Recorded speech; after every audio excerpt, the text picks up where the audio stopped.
The warning signs. Jackson Brooks had been driving 18-wheelers across American highways for 26 years, and he knew when Mother Nature was about to throw a tantrum. The sky over the Colorado Rockies had turned an ugly shade of gray-green, and the weather radio in his cab had been squawking warnings for the past hour. At 47 years old, silver threading through his dark hair and weathered lines around his eyes, Jackson had seen his share of bad weather. But this storm, the forecasters were calling it historic. His rig, loaded with medical supplies bound for Denver, rumbled along Interstate 70 as the first fat snowflakes began to fall. Jackson kept his speed steady at 45 miles per hour, while below the limit, his experienced hands light on the wheel. The highway was already starting to empty as smart drivers pulled off at exits, heeding the evacuation warnings. Jackson would have done the same, but he was carrying time-sensitive medications. Children's hospitals were counting on his delivery. The last safe harbor. 20 minutes later, the storm hit with fury. Snow came down so thick that Jackson could barely see 15 feet ahead. His windshield wipers worked overtime, fighting a losing battle against the onslaught. The radio announcer's voice cut through the static with urgent news. All travelers on I-70 between mile markers 1080 and 220 should immediately seek shelter. State Patrol is closing the highway. I repeat, the highway is closing. Granite Peak Rest Stop at mile marker 195 is the last available shelter before complete closure. Jackson checked his GPS. He was at mile marker 192, 3 miles to safety. He pressed on, his rig crawling through the whiteout conditions. Other vehicles, those that had not already found shelter, crept along beside him, their hazard lights barely visible through the snow. The Granite Peak Rest Stop appeared like a mirage through the storm. Jackson guided his rig into the large vehicle area, grateful for the partially covered parking that would protect his cargo. Around him, cars and trucks were scattered haphazardly, their occupants having abandoned any attempt at organized parking in favor of finding shelter quickly. A cry in the storm. After securing his truck and checking that his cargo was protected, Jackson grabbed his emergency bag and prepared to head into the rest stop building. That was when he heard it. A sound that cut through the howling wind. Someone crying. Not the frustrated crying of inconvenienced travelers, but the desperate, terrified crying of a parent in crisis. Jackson turned, squinting against the snow. About 50 feet away, barely visible in the storm, sat a silver sedan. Its hood was up, and he could see 2 figures standing beside it, their postures screaming distress. One was waving frantically in his direction. Every instinct told Jackson to get inside where it was warm. The temperature had already dropped to 15 degrees, and with the wind chill, it felt closer to 0. But that crying... He had heard that sound before, years ago, when his own daughter had been sick with pneumonia.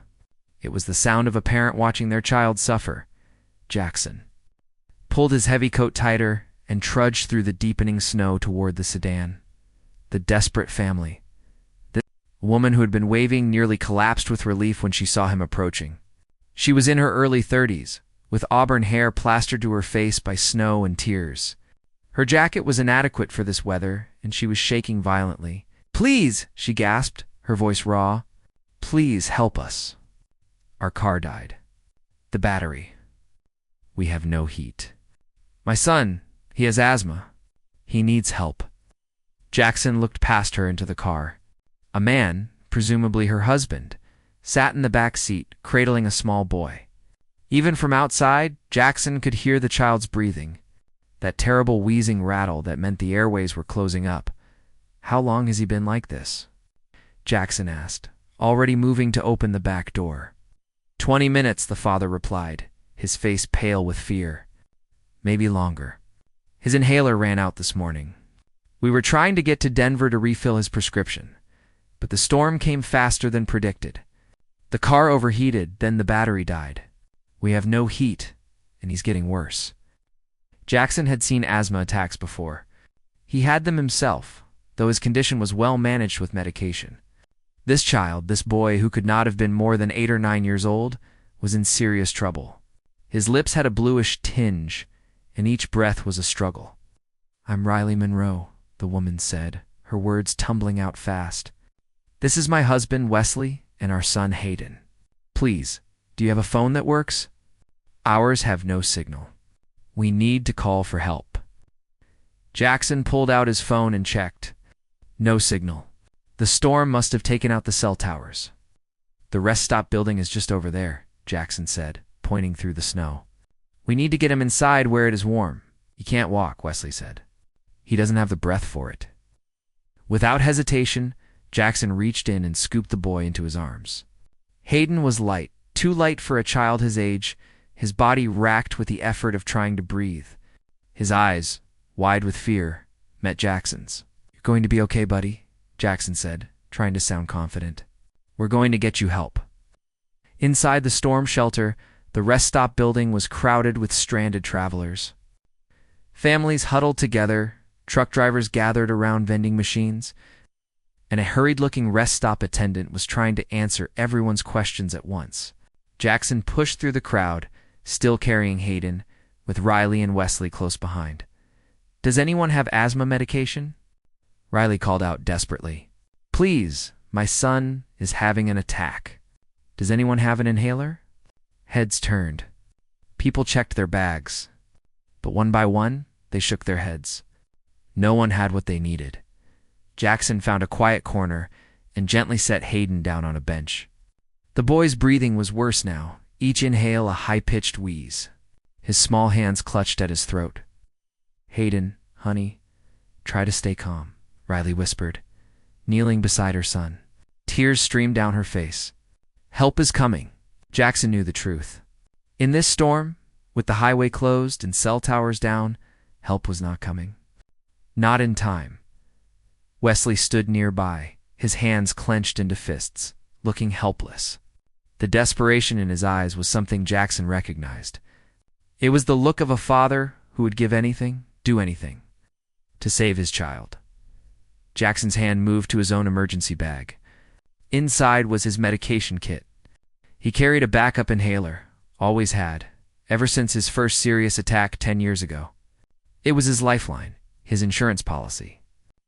The storm was supposed to last at least 2 days, maybe more. If his own asthma flared up without medication, he could be in the same position as this child. But as he looked at Hayden's blue-tinged lips and heard that terrible rattling breath, the decision made itself.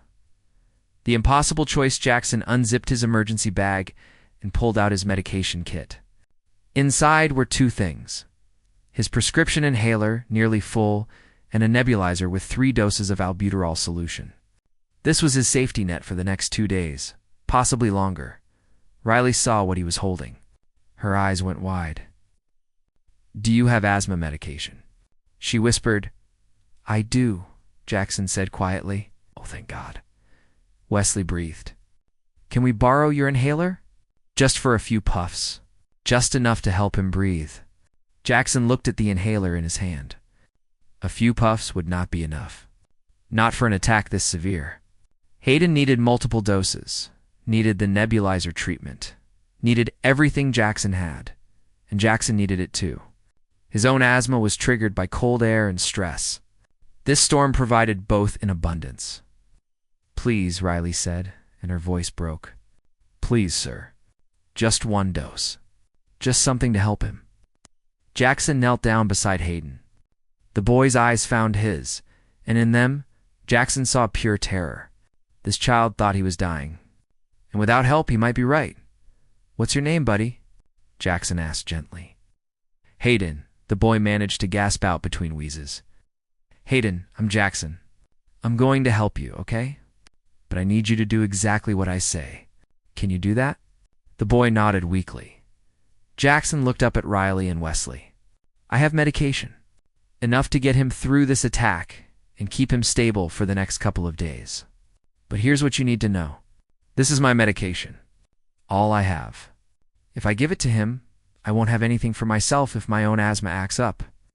The couple stared at him. Understanding dawning. Can't ask you to do that, Wesley said. But his voice was desperate. You're not asking, Jackson replied. I'm offering. Your boy needs this more than I do right now. Riley's hand flew to her mouth. But what if you need it? What if your asthma? Then I'll deal with it. Jackson said simply. He had already made his decision. He pulled out the nebulizer and began assembling it. Right now, we focus on Hayden. The first breath of relief setting up the nebulizer took only moments. Jackson had done it hundreds of times for himself. He loaded the medication, adjusted the mask to fit Hayden's small face, and turned it on. The machine hummed to life, creating a fine mist of medicine. Breathe slowly, Hayden, Jackson instructed. Let the medicine do its work. Hayden's small hands gripped the mask as he inhaled. At first, nothing seemed to change. But after 30 seconds, maybe a minute, the terrible wheezing began to ease. The blue tinge around his lips started to fade. His breathing, while still labored, became more regular. Riley collapsed against Wesley, sobbing with relief. Wesley's own eyes were wet as he watched his son, finally, begin to breathe easier. Jackson stayed beside Hayden, monitoring him carefully, adjusting the nebulizer as needed. He had given the boy the full dose, holding nothing back. Around them, other travelers watched in silence, witnessing this act of extraordinary kindness. After 10 minutes, the treatment was complete. Hayden's breathing, while not perfect, was infinitely better. The panic had left his eyes, replaced by exhaustion. How'd? Jackson asked. Better, Hayden whispered. Thank you, Mr. Jackson. Oh, Riley knelt beside Jackson, taking his hands in hers. You saved his life, she said, her voice thick with emotion. You gave him your medicine. You gave him everything. How can we ever thank you? Jackson smiled tiredly. You don't need to thank me. I just did what anyone would do. No, Wesley said firmly, crouching down to join them. Not anyone. Most people would have kept their medication, would have protected themselves first. You chose to save our son, even knowing it might put you at risk. Jackson looked at the empty nebulizer, at his nearly depleted medication supply, and felt a small flutter of anxiety.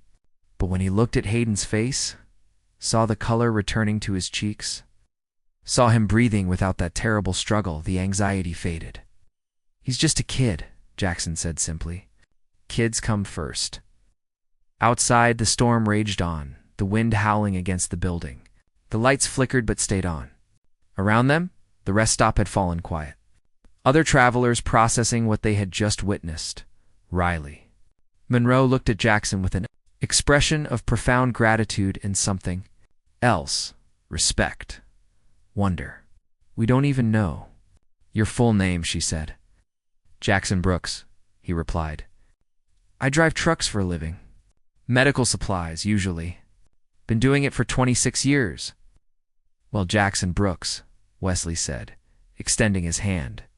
You are a remarkable man. We owe you everything. As they shook hands, Jackson noticed the worried looks still present on both parents' faces. The immediate crisis had passed, but they all knew the truth. The storm was not over, and Jackson had just given away his only protection against his own medical emergency. But looking at Hayden, who was now resting with his head on his mother's lap, breathing steadily and peacefully, Jackson knew he would make the same choice again. Some decisions were not about logic or self-preservation. Some decisions were simply about what was right and saving a child's life. That was always right. The long night begins. 3 hours had passed since Jackson gave Hayden his medication.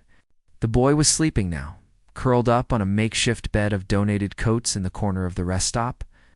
Riley sat beside him, stroking his hair, while Wesley had gone to speak with the rest stop attendant about their situation.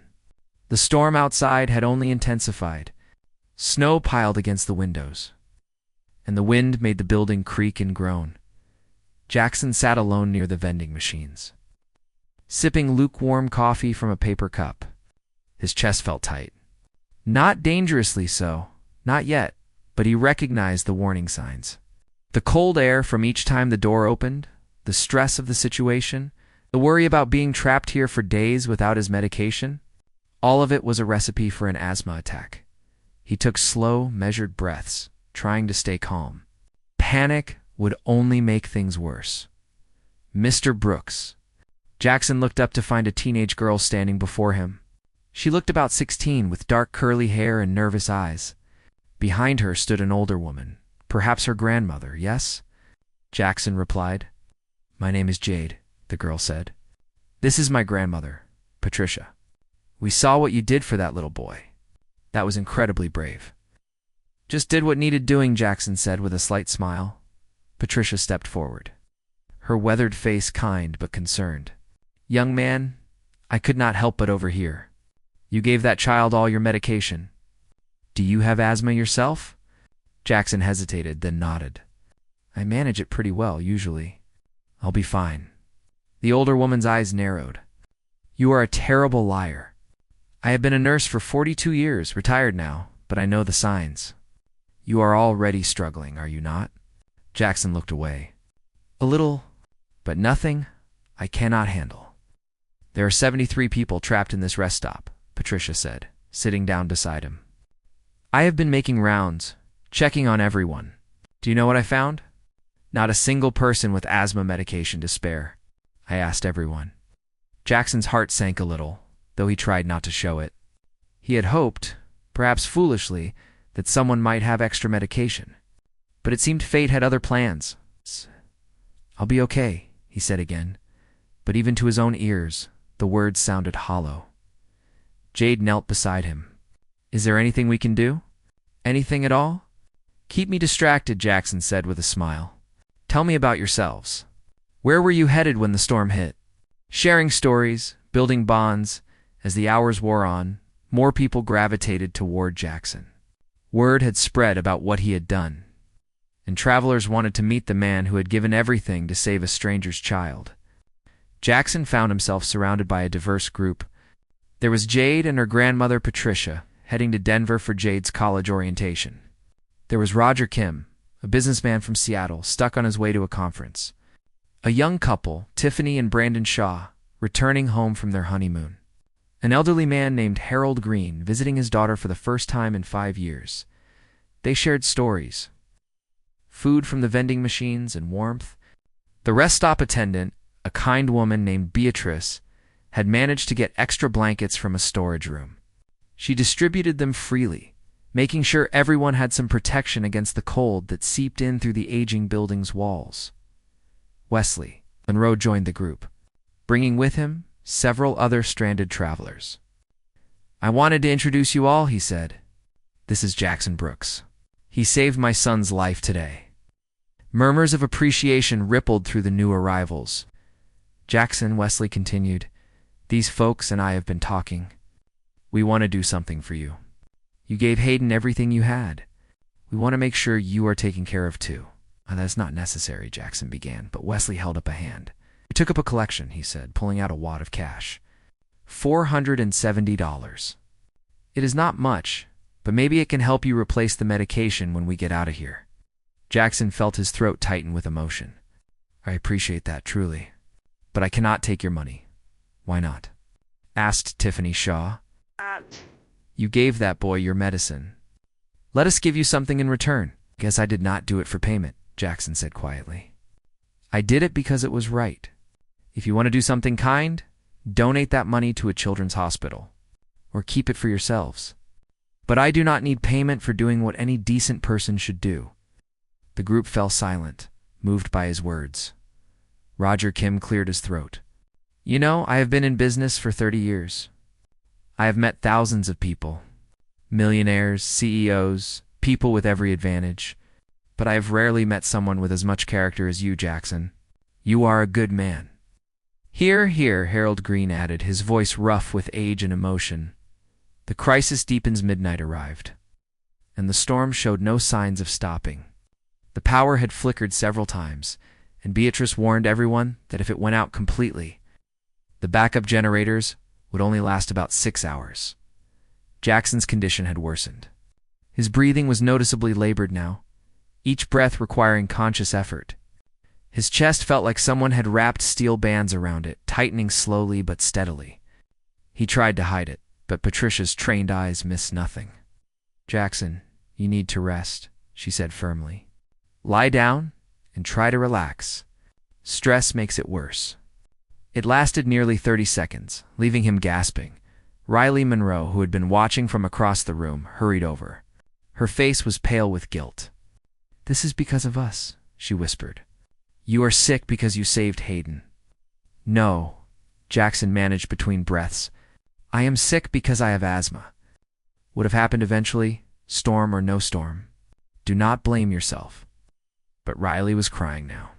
You gave him everything. Every bit of your medicine, and now you are suffering.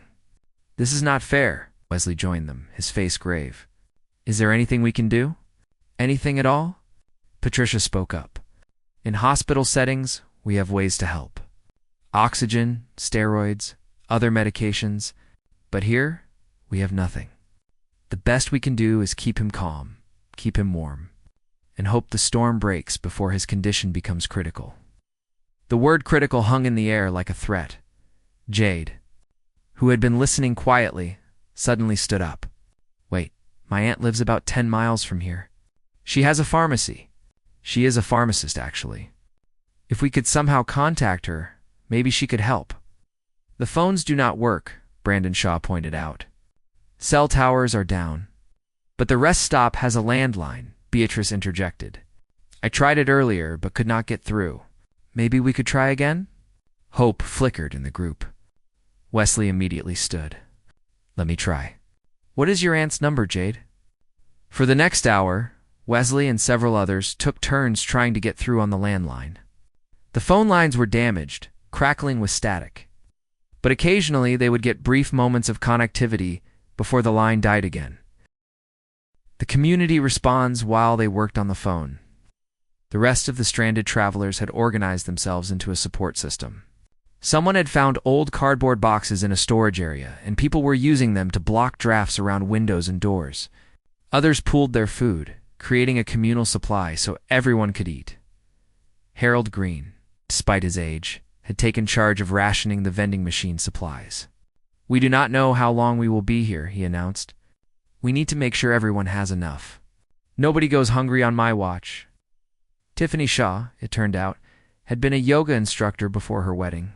She began leading breathing exercises specifically for Jackson.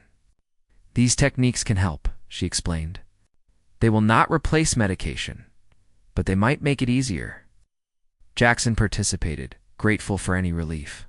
The slow, controlled breathing did help, but the tightness in his chest remained. Roger Kim had his laptop, which still had battery life, and he entertained the children with movies and games. Hayden, now awake and feeling much better thanks to Jackson's medication, sat with the other kids, occasionally glancing over at Jackson with worried eyes. Around 2 in the morning, a shout went up from the phone area. Wesley had gotten through. I am talking to someone, he called out.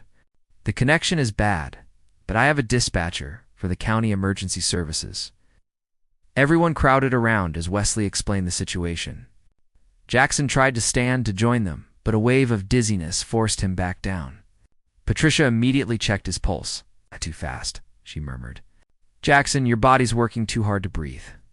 We need to get you help soon, Wesley returned, his face a mixture of hope and concern. The dispatcher said the roads are completely impassable. No emergency vehicles can get through, but she's going to try to contact local residents with medical supplies. She took Jade's aunt's information. Maybe she can reach her how long? Patricia asked. Wesley hesitated. She could not say. The storm has knocked out power to half the county. Communication is spotty at best. Jackson closed his eyes. He was so tired. Every breath was work. Every minute was a battle. Hayden suddenly appeared beside him. The boy's eyes were wide and frightened. Mr. Jackson, are you okay? Jackson forced a smile. I am okay, buddy. Just a little tired. You're sick because of me, Hayden whispered. You gave me your medicine, and now you are sick. No, son, Jackson said softly. I am sick because sometimes our bodies do not work the way we want them to. But you know what? I would do it again. 100 times over, because you are worth it. You were just a kid. You have your whole life ahead of you. Hayden's eyes filled with tears. I do not want you to die because you saved me. Riley rushed over and gently pulled her son back. Hayden, honey, Mr. Jackson is going to be fine. We are all going to make sure of it. But as Jackson looked around at the concerned faces surrounding him, he wondered if that was true. The storm was not letting up. Help was not coming. And his condition was getting worse. A community's determination. At 3 in the morning, something remarkable happened. The community that had formed in this rest stop, this group of strangers bound together by circumstance, made a collective decision. Harold Green stood up, his voice carrying authority despite his age. "Listen up, everyone. We have a man here who saved a child's life at great personal cost. Now he needs us. I propose we do everything in our power to help him through this night. What can we do?" Someone called out. Patricia stood beside Harold. "We keep him warm. We keep him calm. We monitor his breathing. We take shifts so someone is always watching him. And we keep trying that phone. Every few minutes, someone tries to get through to emergency services." "I will organize the phone shifts," Beatrice volunteered. "I will handle the monitoring," Patricia added. "Anyone with any medical knowledge? Please come help me." 3 people stepped forward, including Roger Kim, who revealed he had been a paramedic in his youth before going into business. The rest of the night became a testament to human kindness. People took turns sitting with Jackson, talking to him to keep him awake and alert. Jade read to him from books on her phone. Brandon Shaw shared stories of his honeymoon, making Jackson laugh despite his labored breathing. Tiffany continued the breathing exercises every hour. The Monroe family stayed close. Riley made sure Jackson had water, helping him take small sips when his hands shook too much. Wesley kept him covered with blankets, adjusting them whenever Jackson started to shiver. And Hayden, sweet Hayden, sat nearby, his young face serious with worry, occasionally reaching out to hold Jackson's hand. "You know," Jackson said to the boy during one quiet moment, "you are a pretty special kid. You're a special grown-up," Hayden replied. "My dad says you are a hero." "I am not a hero," Jackson protested weakly. "I just did what was right." "That is what heroes do," Hayden said, with the simple wisdom of childhood. As dawn approached, Jackson's breathing became more difficult. His lips had taken on a slight blue tinge, and he was struggling to stay conscious. Patricia's face was grave as she checked his vital signs. "We are running out of time," she whispered to Wesley. "If help does not come soon—" She did not finish the sentence. She did not need to. Dawn's desperate hope. The first gray light of dawn filtered through the snow-covered windows of the rest stop. The storm had finally begun to ease, though snow still fell steadily. Inside, the temperature had dropped to near freezing despite everyone's efforts to insulate the building. Jackson lay on a makeshift bed of coats and blankets, his breathing shallow and rapid. Patricia knelt beside him, her hand on his wrist, counting his pulse with growing alarm. "His heart rate is dangerously high," she said quietly to the circle of people gathered around. "His body is exhausting itself trying to get enough oxygen. We need help now, not in an hour, not in 30 minutes. Now." Wesley was on the phone again, the 20th attempt that morning. This time, miraculously, he got through to someone with a clear connection. Yes, this is Wesley Monroe at the Granite Peak Rest Stop. We have a medical emergency. A man in severe respiratory distress? He needs help immediately." The voice on the other end spoke rapidly. Wesley's face cycled through a dozen emotions as he listened. Finally, he said, "Thank you. Please hurry." He hung up and turned to the group. "A search and rescue team has been dispatched, but they are coming from 30 miles away. The roads are still terrible. They said it could be 45 minutes to an hour." Patricia looked at Jackson's blue-tinged lips. "I do not know if he has that long." Riley Monroe began to cry softly. This was her fault. Her son was healthy and breathing normally because of this man, and now he was dying. The guilt threatened to crush her. An unexpected solution. Jade, who had been trying her aunt's number obsessively all night, suddenly gasped. She answered. My aunt answered. Everyone turned as Jade spoke rapidly into the phone. "Aunt Monica? Yes, it is me. We are trapped at the Granite Peak Rest Stop. There is a man here. He has severe asthma. He is dying. Do you have any medications? Anything that could help?" The group held their collective breath as Jade listened. You do. Oh, thank God, but how can you get here? The roads are closed. Jade's face fell. I understand, yes. Yes. I will tell him. She hung up slowly. What did she say? Wesley demanded. She has emergency asthma medications at her pharmacy, Jade explained. Inhalers, nebulizer solutions, even an oxygen concentrator. But she cannot drive here. The roads are impassable for regular vehicles. She would need a snowmobile or something similar. Wait, Beatrice spoke up. The maintenance crew for this stretch of highway keeps equipment in the large garage behind this building. I have the keys. There might be a snowmobile or an ATV back there. Hope surged through the group. Harold Green, despite being 74 years old, stood up. Show me this garage. I drove snowmobiles in Alaska for 20 years. If there is one back there, I can ride it. You cannot go alone in this storm, Roger Kim protested. You could get lost, freeze to death. Then come with me, Harold replied simply. Anyone here know how to handle winter survival situations? Brandon Shaw raised his hand. I am a wilderness guide in Montana. I have winter training, good man, Harold said. Let us go see what we have to work with. The rescue mission 10 minutes later, the group had assembled in the garage. To their amazement, they found not one but two snowmobiles, both fueled and maintained. There were also winter survival suits, emergency supplies, and a GPS unit with topographic maps. This could work, Brandon said, studying the maps. Jade's aunt's pharmacy is here, about 9 miles by road. But if we cut across country, through the state park, we could shorten it to maybe 6 miles. In a blizzard? Someone asked doubtfully. The storm is dying down, Brandon countered. We have maybe a 4-hour window before the next front hits. If we leave now, we can make it there and back with time to spare. Harold was already suiting up in one of the survival outfits. Then we go now. Every minute counts. Wesley grabbed Brandon's arm. Please, he said, his voice breaking, please bring back the medicine. That man saved my son. I cannot let him die. Brandon nodded seriously. We will do everything we can. 5 minutes later, the two snowmobiles roared to life. Harold and Brandon, bundled in survival gear with emergency packs strapped to their backs, pulled out of the garage. The assembled crowd stood watching as the two vehicles disappeared into the snow. Their red taillights fading into the white landscape, Jade stood with her phone pressed to her ear. Aunt Monica, they are on their way. 2 men on snowmobiles. They should be there in about 45 minutes. She listened, then smiled through tears. Yes, I love you too. Thank you. The longest wait back inside, the group maintained their vigil around Jackson. He was barely conscious now, his eyes fluttering open and closed.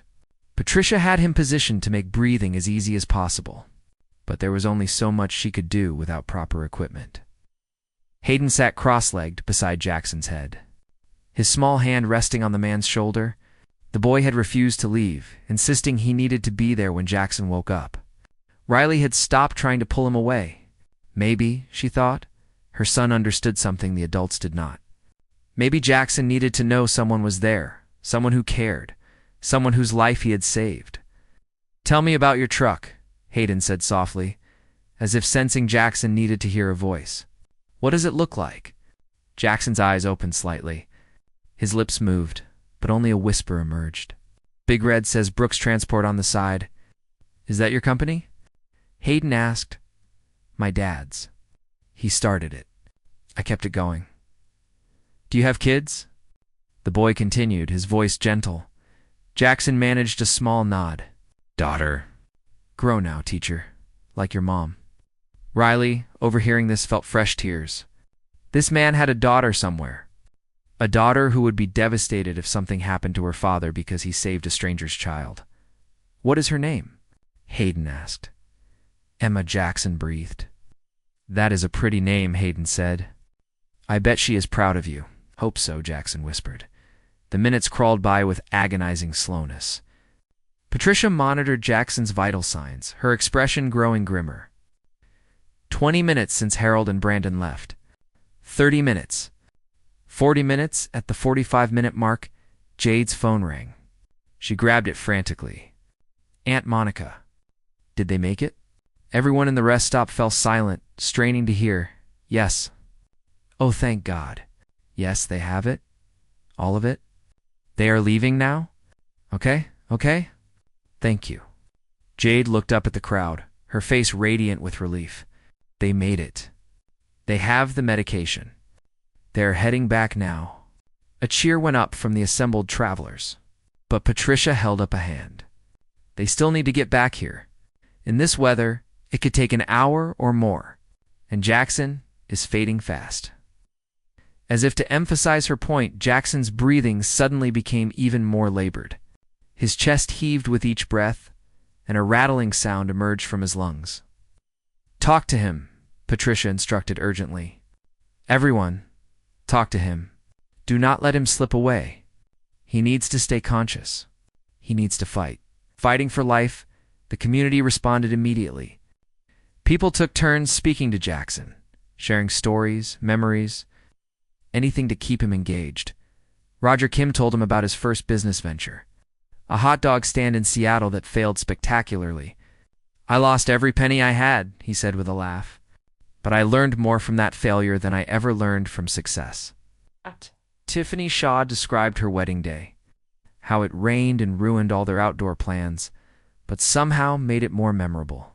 Sometimes the things that go wrong become the best parts of our stories, she said. Harold's voice crackled over the CB radio they had found in the garage. Jackson, you hold on, you hear me? We have got your medicine. We are coming back. You just need to hold on a little longer. Through it all, Hayden stayed beside Jackson, his small hand never leaving the man's shoulder. Do not give up, Mr. Jackson, the boy whispered. Please do not give up. You saved me. Now you have to let us save you. Wesley knelt on Jackson's other side. My son would not be alive right now if not for you, he said, his voice thick with emotion. You gave everything so a stranger's child could breathe. That is not something we will ever forget. That is not something any of us will forget. Riley joined them, taking Jackson's hand in hers. You told Hayden that kids come first? That kids are worth protecting. But you are worth protecting too, Jackson Brooks. You are worth saving. So you fight. You fight as hard as Hayden fought yesterday. You understand me? Jackson's eyes fluttered open. He looked at the faces surrounding him, at this community of strangers who had become something more. A weak smile crossed his blue lips. Okay, he breathed.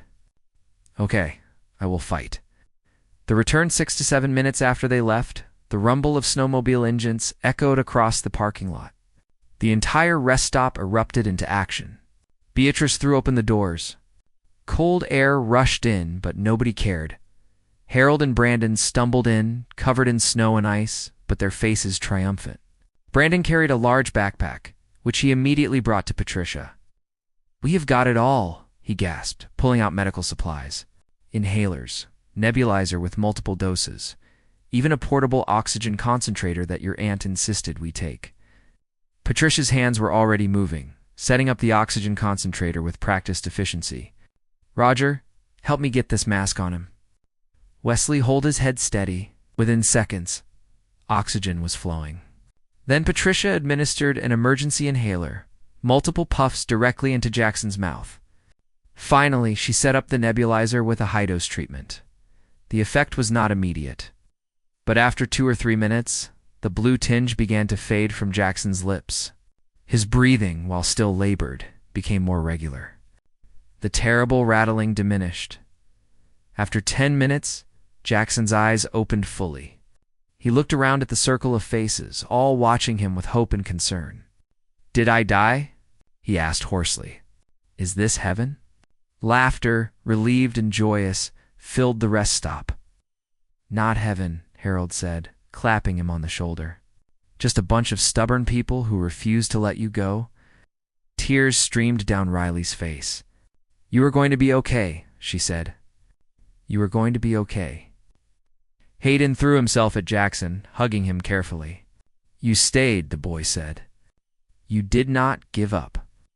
Jackson's arms, weak but present, wrapped around the child. Had to, he whispered. Made you a promise, did I not? That you would be okay? Could not keep that promise if I quit. The storm breaks 2 hours later. The storm finally ended. The clouds parted, revealing brilliant blue sky. The temperature began to rise. And most importantly, the highway patrol radioed that crews were clearing the roads. The official rescue that had been promised finally arrived. A convoy of emergency vehicles and medical personnel. Paramedics swarmed Jackson, checking his vitals, administering additional treatments. The lead paramedic, a woman named Dorothy, shook her head in amazement. You are lucky to be alive, she told him. Another hour without treatment, and we would be having a very different conversation. It was not luck, Jackson said, looking at the people gathered around. It was them. All of them. Dorothy followed his gaze, seeing the diverse group of travelers who had banded together. I heard some of the story on the radio. You gave your medication to a kid? Jackson nodded.